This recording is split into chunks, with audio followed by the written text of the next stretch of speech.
Let's go. You're listening to Making Data Simple, where we make the world of data effortless, relevant, and yes, even fun. Hey, podcast listeners, Al Martin here, Making Data Simple. You found your way back. I appreciate it. Our topic category today is like around AI, startup leadership, venture capital.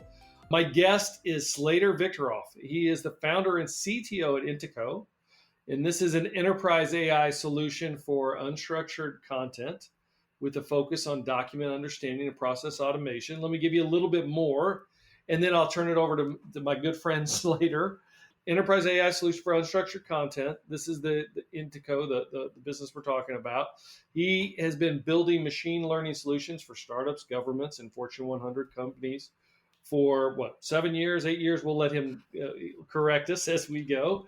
Frequent speaker, so we're in for a treat. This is what we're going to dive into. The claim is his framework requires 1,000 times less data than traditional machine learning techniques.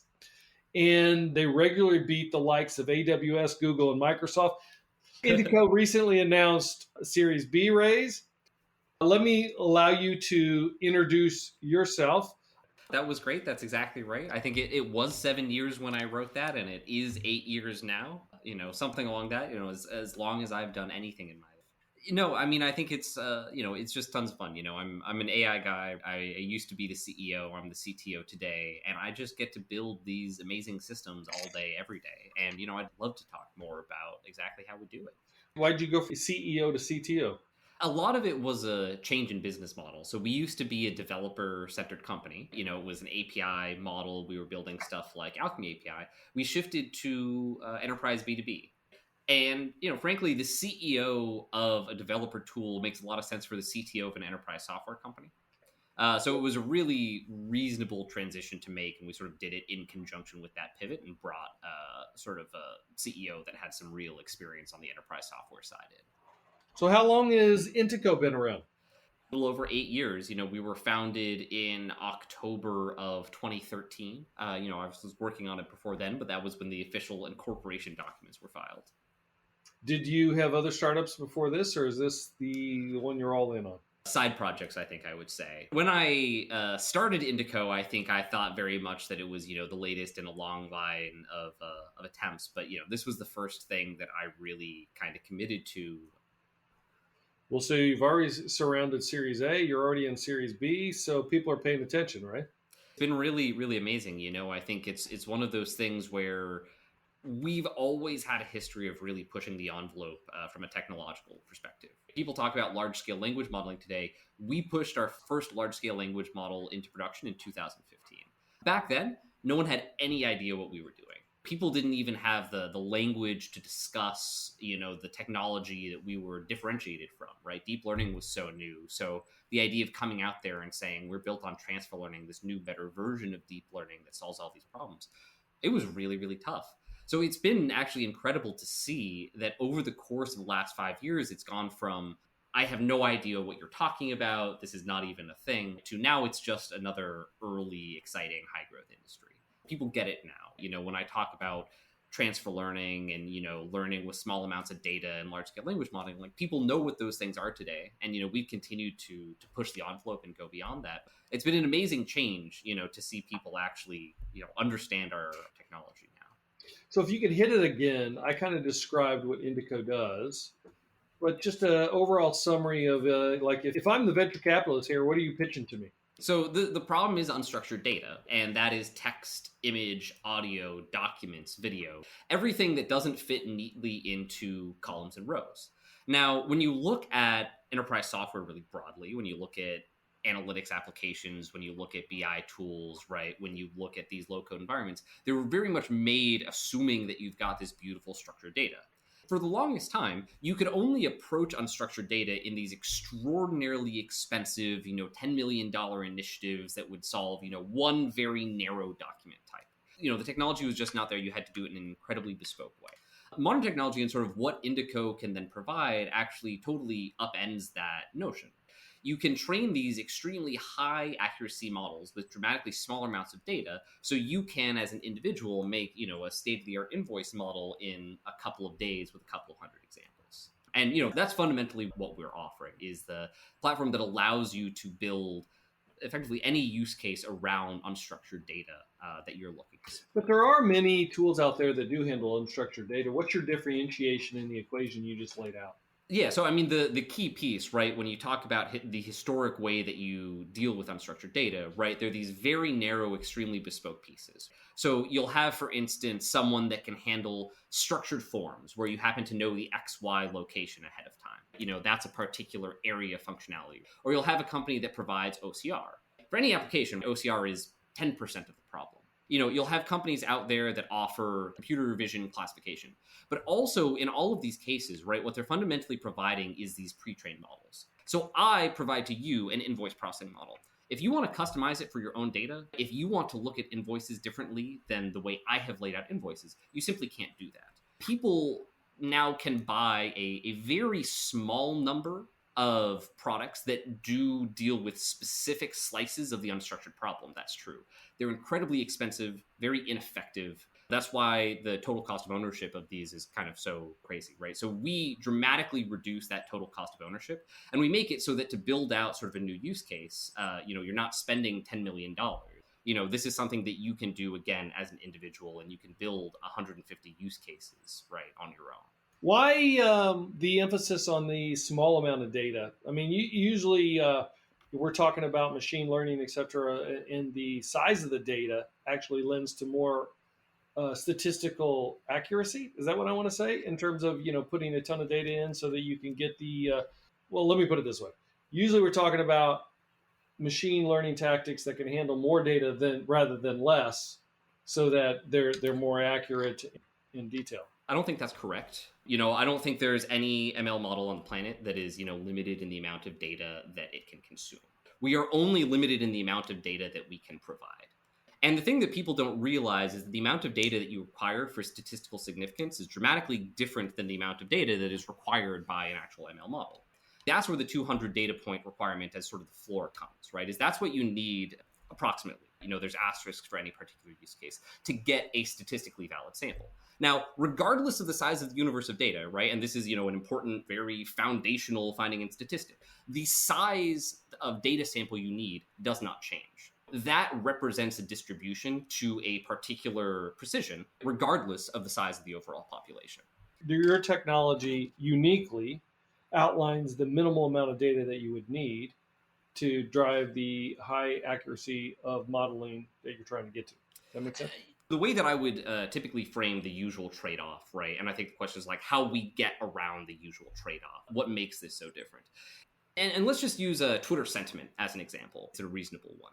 If I have a model and I want to teach it to tell the difference between positive and negative tweets, not because this is a useful use case, just because it's an easy one to think about, right? But I want to tell the difference between positive and negative tweets.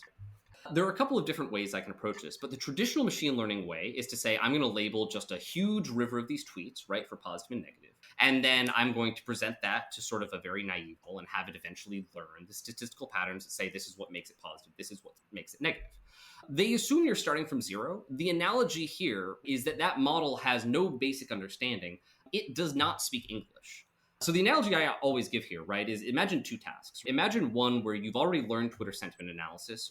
And let's say it's in a tricky domain, so it's not something that you would know as a human immediately. Say it's for a cancer drug, where someone might write something like, this was so great, I hardly threw up at all. If you didn't know what domain that was, you might think that's actually negative. If it's burrito place, right, that's actually negative. For a chemotherapy drug, right, that actually is like a glowingly positive review.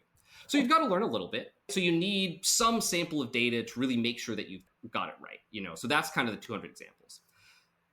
Now imagine for a second that you had to do that same process, right? You had to learn that same new concept of sentiment for a particular domain, but this time all of the tweets were in Chinese.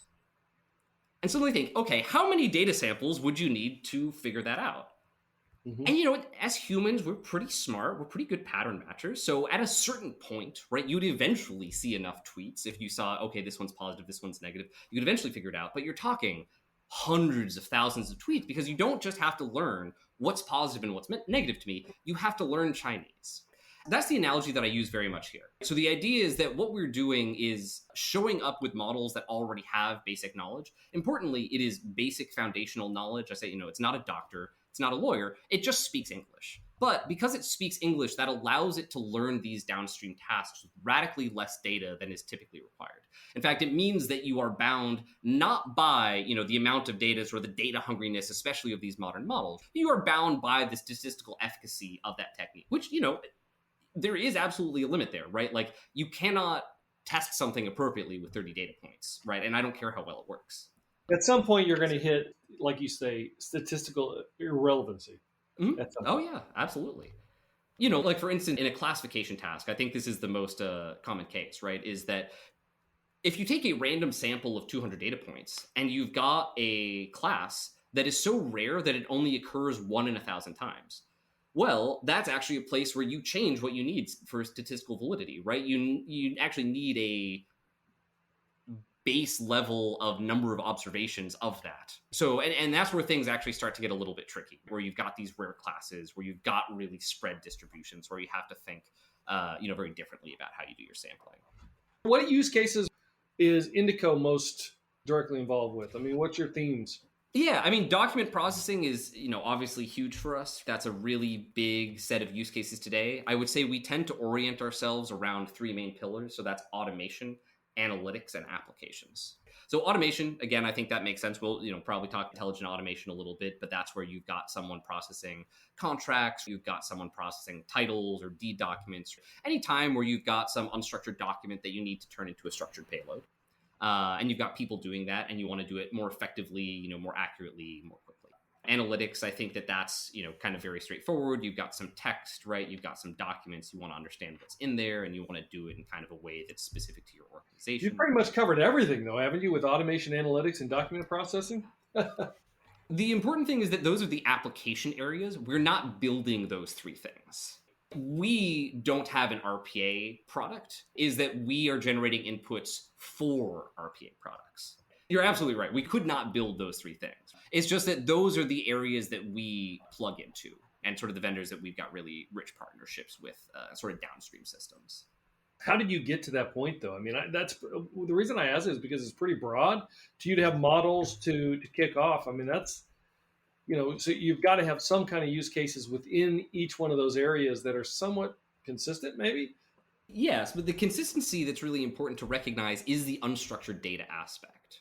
And there are, a massive amount of the workflow for any, PDF-centered workflow is going to look really, really similar. You're going to have to make some classification and extraction models, right? You're going to have to chain them together. You're going to have to do OCR, right? You're going to have to make a data pipeline upstream and downstream. And, there's also places to cut out, in case you need to do anything custom. But that really is the center for us, is that anytime you've got unstructured data that you want to turn into structured data. And the thing is just that the reason that we talk about automation, analytics, and applications is just that those are the primary areas where structured data has been consumed for the past 20 years. Makes sense. Well, 80% or more enterprise data tends to be unstructured these days. 2% of it is actually analyzed, compared to, the structured stuff is 99% analyzed at this point, right? Absolutely. What industries? I mean, I got to believe you cross industries within automation, analytics, document processing, et cetera. Theoretically, like the technology is vertical agnostic. We do specifically focus our go-to-market in BFSI, so banking, financial services, and insurance. I mean, you have to choose, you can't boil the ocean, to your point. Like, you've got to winnow it down in some way, shape, or form. And that's the primary thing that we've chosen. It includes some ancillary pieces like, commercial banking and, home equity loans, but those are all, very much under that same banner. So can you talk to how this all is put together? I mean, like there's unstructured. So are you using NoSQL databases to help you out? Are you using Hadoop? Are you using pause there? It sounds like you've got an answer. Great question. Yeah, no, absolutely. So this is a great case where people actually don't usually recognize how different these unstructured data workflows have to be from normal workflows, because the data flows are actually very, very different. So something like Hadoop, for instance, because you're really constrained in the types of algorithms that you can run, we actually can't use Hadoop, which is this huge hassle. So what we've had to do actually is build kind of this custom messaging layer where you make very heavy use of these binary blob stores, because at the end of the day, that becomes a really key component, and it's not something that you can easily turn into a structured database record. One thing that's really helpful, though, is having JSON be in Postgres to manage sort of the meta motion of all of these documents. Combining that with a more traditional document store like S3, right, and having this notion of being really careful about when you actually retrieve a document, how you represent metadata on top of that document. And I mean document in the very broad sense, right? This can be literally a PDF. It can also be an image or text, right, or a video or something like that. Then really importantly, understanding how you keep your data segmented across all of these different sort of data types and modalities, right? So if I'm a customer, let's say I'll come and I say, all right, I've got a data lake. Mm-hmm. I've got a ton of visuals in Hadoop. I've got text. I've got pretty much any amount of unstructured data. I'm looking for you to help me with my insurance claims around financial fraud. I don't know. How can you help me? Yeah, so let's just take insurance claims. That's a great example. So typically the way that that's going to work is that, the claim itself is going to be some wad of unstructured data. And the first thing that you're probably going to have to do is split it apart into its component pieces. Probably going to be, let's just say auto claims, because, folks can kind of imagine that. You're going to have pictures of the car that was damaged. You're going to have the quote from the mechanic saying how much it's going to cost. You're going to have a copy of your policy and, 5 different things that you had to initial and all this nonsense. Mm-hmm. So the first thing you're going to have to do is split it apart. In all things in our platform, you get your collection of 200 document bundles in this case. So you want to get 200 insurance claims. Big insurance company, right? That's absolutely nothing. They see that in a minute or something. Yeah. So you load those in, and at first you say, okay, here's how I want to split these apart. Here are the component pieces. And let's just take the quote. And let's say that, your business is kind of determined, okay, when we look at a quote, here are the 20 fields that we really care about that we're going to use, say, for that downstream fraud analysis. And so we're not going to do the fraud analysis, but the idea is we're going to give you sort of the consistent data surface that you can kind of run through. So you load them in, you say, all right, here's what I want to extract. Here are the correct things. And, you can do that for each of the document types. That can be, it can be text. It can be something out of a table. It can be an image. It can be, again, whatever you want to extract. Then you can kind of configure in production, hey, how much of this do I want to be human in the loop? Does it have to be 100% accurate? Do I want for I review? All that goodness. What part of your product does that? And what part is manual? So they're doing all of the labeling and processing in the product itself. So the idea is that Indico is then sort of responsible for all of the claims processing. And Indico provides what that final interface is going to be. There's a huge amount of configurability. It's still all within the product, but in terms of what you're having humans do, what you have the machine do, in practice, it's always going to be some combination of the two. That's really the way that we position, is it lets users create that really clean data interface. So let me make sure I'm clear. If you work with Indico, you'd come in, you'd give them some kind of a workshop or guidance, I presume.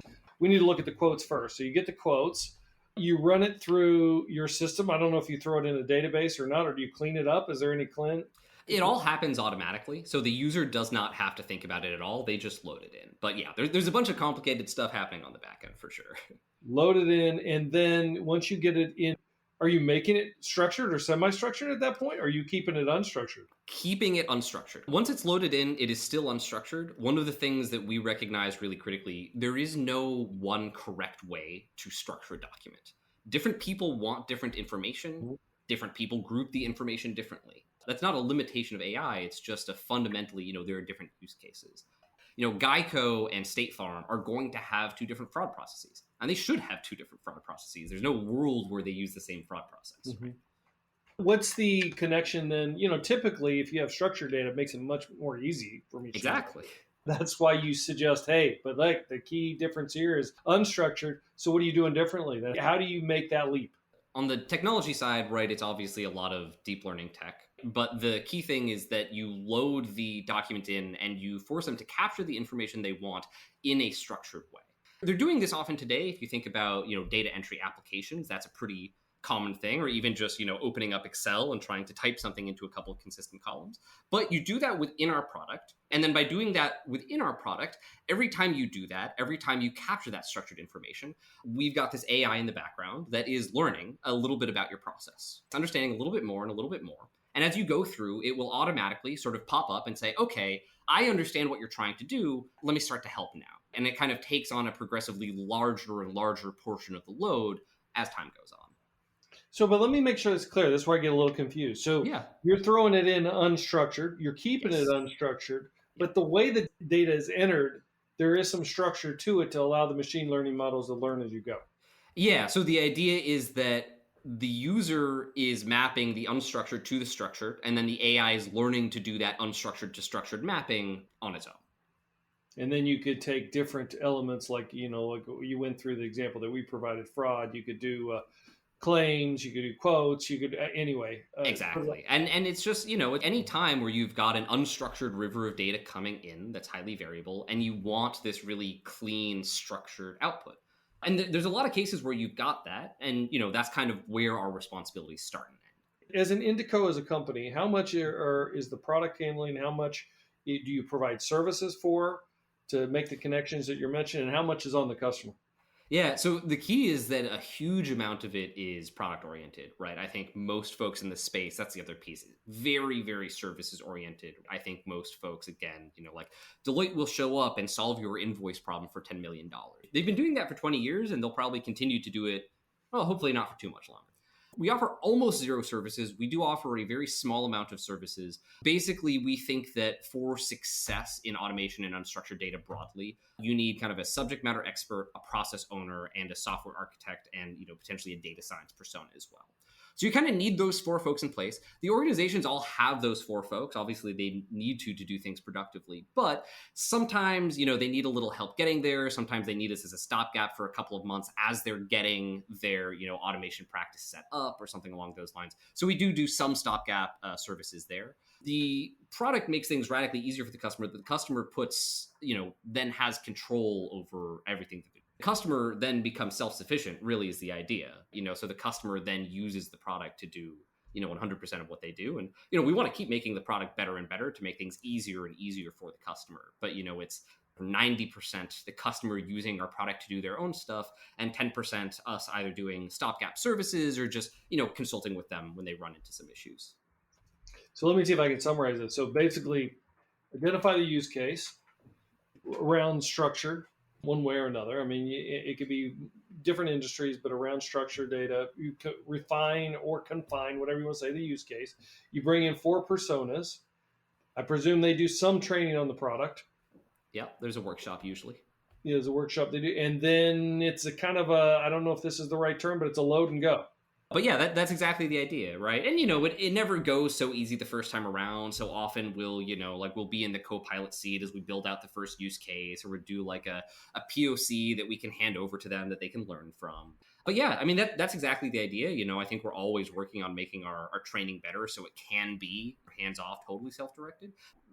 How long does this usually take, though? I mean, because I think the reality of it is, you kind of were alluding to it there. It's going to take more training. I mean, like, particularly if you come into IBM, we've got so many 3-letter acronyms.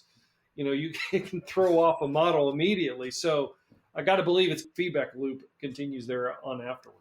It certainly does. I think that one of the things that's really powerful about our product is that an individual use case actually gets into production pretty quickly.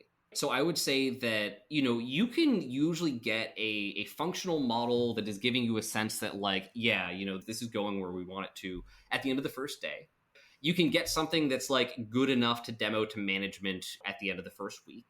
And then, yeah, when you're talking about, actually getting this thing connected to your enterprise systems, there's contracting and kind of a lot of steps before that. But you're still talking, 3 months probably end to end, which, in enterprise sales is lightning fast.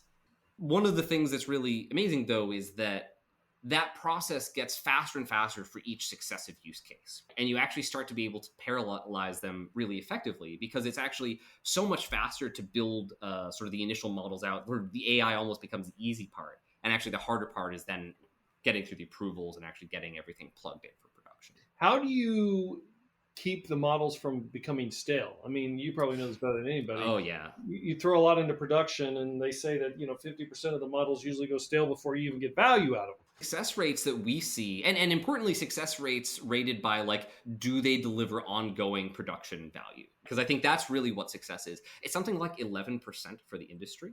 See, there you go. Our success rate is 97%. The whole reason for that actually is that we've gone into it with that assumption, is that we actually don't view models as these static things. And it probably comes across a little bit when I started describing the process, right? As you start labeling, it comes to life and it assists in a configurable way. So that's actually also how we approach this question of staleness. So we're really big fans of something that we call staggered loop learning, as an alternative to closed loop, because in BFSI or in any regulated industry, closed loop learning is the last thing you want, right? It's a nightmare from almost every direction. So the idea of staggered loop is that as you're going through and processing documents live, that information is actually getting incorporated not into the production model, but into a staging model. And then you can review that at your leisure, right? And decide, okay, now, this is, captured some real gains for it. Now we've decided we want to flip this into production. Really varies on the use case. There's folks that do that every month. There's folks that might do that every other year. But, you have all the tools to kind of figure out when you actually need to push the change. When do you hand that over to the customer, or do you? Is it a relationship that does go on forever? They're going to have use from the Indico product forever. One of the things that we really realized is that, and it's a big part of this, like static models don't deliver significant value is sort of our view. It's not that everything they have to do has to be within the Indico platform. We're super flexible in terms of, everything is API accessible. You can export the stuff from the platform, whatever. But as you're dealing with unstructured data, this organic, ever-changing nature of it, not even to mention the fact that research advances at such an insane clip that, keeping on top of it is, a challenge in and of itself. I think that just like people have databases kind of forever into the future, right? You're never going to stop doing your database because this is a new piece of functionality that you now have to support, right? And I think I view it very much the same way, is that where we see our customers, they get hooked on the value they get from, unstructured data. They see it as these competitive advantages, and they get tremendous value out of the first 2 or 3 use cases, but they also have 150 use cases. So what you're saying there is, I get it. The product continues.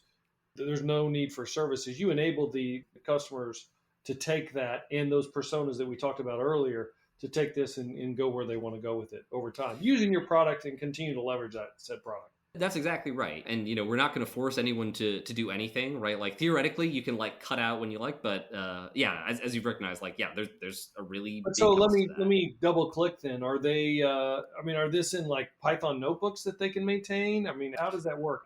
It's a Kubernetes orchestrated microservices architecture. So the idea is there's, a Docker registry that they're pulling from. There's a lot of flexibility they've got also in terms of the deployment model they opt for. Some of our customers want to do on-premise and they actually manage the containers themselves and they buy the hardware themselves. Some customers, they're much happier to just have us run as a managed service. And we just say, hey, you're going to have APIs and you're going to have the UI and, that's what you'll access things through. And then I think the other pieces, obviously, that are really key there is just the accessibility and the hackability. So there are many areas where you can inject Python code straight in. Important cores of our code are even open source. So, we've got something called the Solutions Toolkit, for instance, that it relies really heavily. It's hard to use effectively if you don't have Indico or some effective stand-in product for it. It is open source, and, we want to let people kind of have that even if they decide, not to work with us in whatever. So what's the business model? Is the business model mostly around SaaS, managed services? That's the right way to think about it, is that it's seats and capacity and, some asterisks on top of that. But that's the approximate model. We're primarily running managed services. We also do support on-premise. We don't have any, true SaaS customers. We deal with pretty sensitive data. And so customers tend to be pretty uncomfortable with the idea of a true multi-tenant SaaS. How many customers, what percentage of your customer base is taking your technology, as you said earlier, and just, taking it and said, all right, I got it. They're still using the product. They're pushing the product, but they're doing it independently. Is that all of them? Is it 50% or most of them? No, they all work independently. I think that they work independently in different ways. Some of them are still in the onboarding phase, right? So, maybe it's 80-90% of them because some of them are still kind of coming on board. But they have different ways that they use us, right? There's some people that really just embrace this as a full platform and they're just building use cases on their own and, they'll pop in from time to time to consult with us and that's about it. There's also folks that are just data science groups that purely see us as labeling support and model management, right, and compute management. And we basically never hear from those guys. They're nope, we got it. We don't want any upgrades. It's perfect the way it is. And then we've also got folks that are usually sort of consuming some downstream results, like, there's been some application built, right? Something along those lines. Kind of hear if they've got a feature ask or something along those lines. But again, we tend to set all of these projects up in such a way that they are self-sustaining. And now there's often really good automation COEs that are sort of well and responsible for, helping us find new use cases across the business and sort of helping our footprint, sort of grow with our customers over time. Do you have, what about bias detection? One is the way in which we have decided to tackle these use cases. I'm talking about unstructured to structured. Yes, it is broad, right? But one of the things that you might not recognize that is removed from that, when we were talking about the fraud example, for instance, is we are not making the decision as to whether or not something is fraudulent. We've kind of taken a stand that, that final end goal decisioning, I don't particularly believe that it's a good fit for ML systems, period. But, I'll sort of leave it there. We don't do it. Like, we will not do that. So we do draw sort of an important line in the sand there. Then also when it comes to bias detection, we see the problem as being very centered around dataset quality, dataset curation, understanding what parts of the data are well mapped and what parts are not. We've got a couple of modules that are about labeling data, but actually we've got just as much of the product that is more about introspecting the data that you have labeled, right? What have you covered? What have you not? What has been consistent? What has been inconsistent? And we always find that even for the most kind of consistent, theoretically, boring processes, right? There are these disagreements, right? And you have people that might, miss certain kinds of names more than other kinds of names, but surface it, define truth, and really just force people to set process guidelines and then follow those process guidelines. So speaking of data, and you kind of talked about this before early on in the podcast here, but you specifically point out 1,000 times less data. What makes you say, hey, that's a key element that we want the user base or those considering our product to look at? Absolutely. So I think the important thing to note here, right, and for the comparison, I think it's really interesting, is that we were very early to transfer learning, as I mentioned, right? And, so that's what that is a reference to, right? 1,000 times less data than, traditional techniques require. That is transfer learning. And it's something that back when we were founded in 2013, obviously transfer learning as a field has existed for a long time, but absolutely nothing worked in 2013. There were a couple of really interesting sort of breakthrough papers. Zeiler and Fergus, I'll absolutely give them credit for their visualizing and understanding convolutional neural nets paper that really got transfer learning in the computer vision space on deep learning working like to an amazing sort of incredible extent. And that was when we really sat up and we paid attention, because from our perspective, this was the only minus, is that deep learning, I think, is just it's the fundamental idea that humans should not be engineering features. Traditional techniques, right, when you're dealing with unstructured data, text and image and things like that, and that's why they're so expensive, is because you've got to do all this manual feature engineering. Humans are very bad at that, and it's an incredibly difficult process. It used to be back in the day that coming up with a single feature for facial detection was, that's a PhD. So, this is tough, difficult work.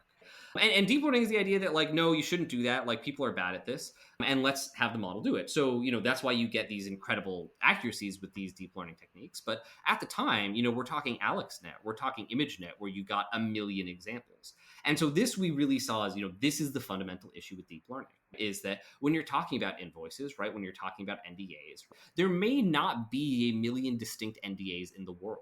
It's not a question of data access even, let alone all of the problems with data privacy if you start pitching, data blender stuff. Because you can absolutely reclaim training data from models. It's like a known attack. And so that's, really I think where we hit on the model, is that the idea is that rather than relying on us to be the central arbiter of data, by allowing customers to build sufficient models only on their individual amounts of data and actually get these very high quality sort of production, deep learning models. That's really where it came down to. Now, I think that today, if you look at transfer learning, it's sort of gone from a very niche, like how does this work, who does it, to I'd even argue, if you're not effectively using transfer learning today in a deep learning stack, it's like borderline unethical, given how much more radically effective those are than other techniques. You basically can't get traditional ML working nowadays relative to the transfer learning techniques. Certainly, you could never, publish a paper on it. It's now at the point where it costs, $1 million if you want to try to recreate that foundation for yourself. It's something that I continue to think of as being an incredibly powerful notion. I think I couple it also with this idea of multitask learning, but just the idea that there is shared context between tasks and that you can learn things effectively between tasks. And there is sort of a central understanding that you're advancing as you're doing that. And we've not been able to make models that work like that for very long. It's like a very, very kind of recent, I think, and exciting future for the accessibility of these techniques. What do you think the number one aspect is that prevents companies from adopting this type of technology? I think that the biggest issue is inflated expectations, frankly. I think that a lot of people show up with the notion that AI is going to be this magic genie and just everything is going to be 100% automated on day one. And when you walk in with that expectation and you haven't really bothered to do your research correctly, you're never going to get to success. And I think that you've got, on the one hand, many folks that are kind of holding up that notion, like you can do absolutely anything, right? Everything is possible. You don't need any data. We'll kind of figure it out. They're just selling a lot of smoke and mirrors, and they're breeding a lot of distrust in the industry. I think that's our biggest struggle, is that, that 11% success rate, unacceptable. Well, that's one reason I asked you earlier about, what kind of expectations should a client have in terms of time frame? Because look, we face them here as well. You go in and they're like, hey, this should work in like 30 days. And like, well, hold on, let's take a look at your data. You're right. You got to do the feature engineering. Usually their data is a mess to begin with, unstructured or not, that kind of thing. What expectations do you usually provide to your customer base? The data one is the most important one. And in fact, we've even gone to the point where we assume that they will have no usable training data. A lot of people waste a lot of time with different assumptions. They're like, oh, we'll find some way to make it work. Like, no, you will waste 6 months and $1 million, and that's all that's going to happen. You will have to relabel, period. That's just how it works. So we walk in with that assumption, and we basically say, like, look, this is not a valuable use case to you until you can get a critical volume of data. And we know that if you can get us 200 representative examples of the thing that you're going to do, you're going to reach success. So that's really where we inject the bar. We find it's a really effective way to just kind of smoke people out, is that they're not willing to get data if the use case is not important. And importantly, right, people have to be willing to confront the fact that their historical way of tagging this data has probably been really bad, and be willing to actually improve things going forward, because they're going to have to retag all of that data from scratch. And in every single customer, they're going to find that they haven't been doing it as well historically as they thought they were. So I got what you said, but I mean, it's easier said than done in setting those expectations. So Yeah. you got to tell me, how do you balance that? Because if you go in and say, you assume that, hey, everything you got to start all over, they're going to look at it and say, all right, well, we'll think about it. And I know you want to sell the technology. How do you bridge that gap? What we have found is that you don't do anybody any favors by agreeing to a bad framing. If someone is not willing to approach it in a realistic way with realistic expectations, we will not participate in the process. We find very often, by pointing out, like, hey, here's why we're not participating, here's why this is not going to be successful. And in fact, we find that the result of most proof of concepts is no decision. And we just share that, and we're like, look, these are the mistakes that you're making. This is why it's a waste of time for us. We'll come back in 2 years once you've spent all the money figuring out that's a mistake. Sometimes that's enough for them to recognize that really they ought to change something about the way that they are approaching the problem. That really is what it is at the end of the day, is that we just have to be really, really dogmatic about it. I think it's one of the reasons that you see such low success rates, right? Is I think that if you try to stretch and do something that's actually not appropriately framed for success, it doesn't matter how far you stretch, it's not going to reach success in production. So I know each use case is completely different, so this is not a fair question, but on average, what can clients expect from the day you walk into the door to the day they have a model in production that's continuing to learn and provide value? 3 months is usually a very reasonable expectation for the first model. That's usually where we set it. It gets faster after that. And, obviously there's a lot of asterisks around process. And I guess day you walk in the door, I'm defining as like contract signing, not like day we first say hello. Do you have a unique, startling use case that you've worked on this just for fun? One I love, I just absolutely love this use case, is trash. So one of our big customers is waste management. Basically, what we can do with them is look at trash. So imagine, so actually, as these waste management trucks go around and they're picking up dumpsters, they have two cameras on each of the trucks. One forward facing that looks at the dumpsters that they're picking trash up from, right? And one sort of over the top of the carriage that looks at the trash falling down into the containers. And so you can imagine, right, like doing analysis on both of those is actually really key. On the one hand, understanding like, hey, is there trash all over the ground? Does this dumpster have stuff overflowing? Is there hazardous waste? And then on the other hand, understanding like, hey, this is a recycling truck. What's going into the back of this? Can we catch something before it actually gets integrated with a broader, set of recyclables and spoils them? Stuff along those lines. But, you can imagine all sorts of really interesting trash analytics that you can do on those streams. Makes sense. That is cool, unique. That's why I'd like to dive down, but I get it. I get it. Hey, anything that you wish I would have asked you about Indico or the technology that I didn't, that I failed to do so? A notion of machine teaching. And it's something that Microsoft has been championing this idea a lot lately, and it's something that we really like, where when you look at a lot of the limitations with modern models, the idea goes that the reason often why you see such bad quality in labels is often because the way you've structured the problem is actually not quite correct. And let's use this great example of binary sentiment analysis on tweets. That's not a good problem framing. Is not every tweet is positive or negative, right? It's it's sort of this non-deterministic collapse of a much more deterministic upstream system. So machine teaching asks the question of, now that we've got this amazing flexibility and can incorporate such disparate signals into sort of singular models, how does this allow us to change the way we think about supervision in ML? And can we create interfaces that are closer to how humans teach each other than these kind of really rigid, classification targets? So I think that's just a really interesting theme and something that we're thinking a lot about. Is this a kind of call out to your future? I mean, where Indico may be 5 years from now? That's one of the key pieces of it for sure, right? I mean, machine teaching, that's one of our main kind of future R&D pillars. The other one is multimodal fusion. So this idea that, rather than NLP working on text and computer vision working on image, can you actually fuse those modalities into singular models and reason across those data modalities? Other versions of that you can imagine. What's your prediction? My prediction, I think that the most useful AI skill in the next 5 years is actually going to be user experience. I think that is what is most poised to change kind of radically on the back end of this new technology, is people that are good at building labeling interfaces, people that are good at understanding how you map processes to models. I think if you look at OpenAI's most recent summarization paper, this is a great example of their key breakthrough is actually a different method of supervision. And I think you're going to see more and more and more of that. Where can folks reach you in Indico?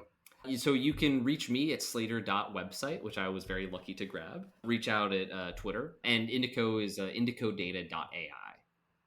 All right, fantastic. We'll put that in the show notes as well. Look, clearly you're a CTO. I mean, look, you can CEO, but I can tell that you've got absolutely the technical chops. This is my last two-part question. So you've been the CEO or CTO for, 8 years? Is that what we said? Yeah, 4 and 4. 4 and 4. All right, there you go. What have you learned that's been most valuable in that time frame from that leadership perspective? And here's the kicker. It's the second one, if you can remember it. What did you think but it became inaccurate after you became CEO and down that path? I think the most important thing that I learned is about the role of advice. And I believed initially that you got advice from the person with the best possible credentials, and then you just followed whatever they did.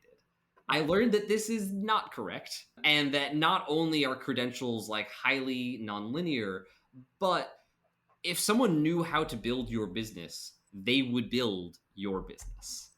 And it's something that I think a lot of people don't recognize, is that someone can help, but you always have to make sure that you're the one that understands how execution should happen. And recognize that, if you're starting a company, you know a lot more about it than you might be willing to give yourself credit for. That's great advice. I always say very tactically, to your last point, is you can go in any boardroom but the person with the title doesn't necessarily have the influence. You got to figure out who's sitting at there. That's the first thing I walk in and say, who is the real influencer here? It doesn't matter. It could be anybody. It doesn't matter. Absolutely. 100%. Yeah. Hey, thank you for being on the podcast today. I learned a lot. We'll send people your way. I appreciate it. And again, thanks. I greatly appreciate it. Thanks for having me. All right. Thanks. And thanks to all the listeners. As always, reach me on almartintalksdata@gmail.com. We'll try to get you on or get your subject on. Meanwhile, we will see you on the podcast. Thank you, guys. Thanks for listening to the Making Data Simple podcast, where we make data fun. Be sure to visit ibmbigdatahub.com/podcast to access the show notes and uncover even more great episodes. Remember, the views expressed here are those of the host and its guests, and do not necessarily represent the views of IBM. Until next time, let's go. Over and out.